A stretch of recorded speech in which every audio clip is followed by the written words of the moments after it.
ഇവിടെ മൊത്തം നല്ല മഴയാണ്, കാറ്റടിച്ച് റോഡിൽ മാങ്ങ ഉണ്ടെങ്കിൽ പെറുക്കാന്നും പറഞ്ഞിറങ്ങിയതാ. യൂണിക്കോണിലാണ് പോകുന്നത്. ഇതിലേത് വണ്ടി പോകണമെന്നുള്ള കൺഫ്യൂഷനിലായിരുന്നു. അപ്പോൾ നമ്മുടെ യൂണിക്കോൺ, ഞങ്ങളുടെ ഓട്ടോമാറ്റിക് ലൈറ്റ് ഇപ്പോൾ ഓണാകും. ഹെൽമെറ്റ് നനഞ്ഞു. കുഴപ്പമില്ല.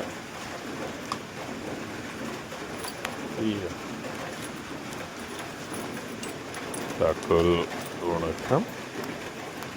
ഇതൊക്കെ ഊരി വെച്ചേക്കാം. ഇപ്പോൾ ഞങ്ങൾ സുനീക്കാൻ്റെ വീടിൻ്റെ ഇടവഴി എത്തി ഗൈസ്. മാങ്കോസ്, ഈ കുറേ മാങ്ങകൾ വീണ് കിടപ്പുണ്ട്. എല്ലാം പെറുക്കട്ടെ. അവിടെ കിടക്കുന്നു ഗൈസ്. ഞങ്ങൾ ആലാഞ്ചേരിയിലെത്തിയത് പോസ്റ്റിൻ ചോട്ടി ഒരെണ്ണം കിട്ടി. കറണ്ടും വന്നു, കറണ്ട് പോയി. ഞങ്ങൾ തിരിച്ചെത്തി ഗൈസ്. ഒരു മാങ്ങ താഴെ പോയി. ഓക്കെ. അപ്പോൾ ഇത്രയും മാങ്ങ കിട്ടിയിട്ടുണ്ട്. കുറേ പല ഇനം. നമ്മൾ വീട്ടിൽ മാവ് വെച്ച് പിടിപ്പിച്ചാൽ പോലും ഇത്രയും മാങ്ങ കിട്ടിയല്ല.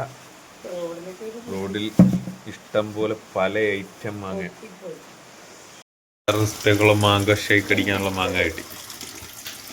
മൂവാണ്ട, ഇതേ തന്നെ വേറൊരു മാങ്ങ, തമ്പേർ, ഇതേത് മാങ്ങ, വേറെ കോലം മാങ്ങയൊക്കെ ഉണ്ടല്ലോ. മഴ തുറന്നിട്ടില്ല, മഴ പെയ്തുകൊണ്ടിരിക്കുവാണ്. മാങ്കോ ഹണ്ടിങ് കഴിഞ്ഞു.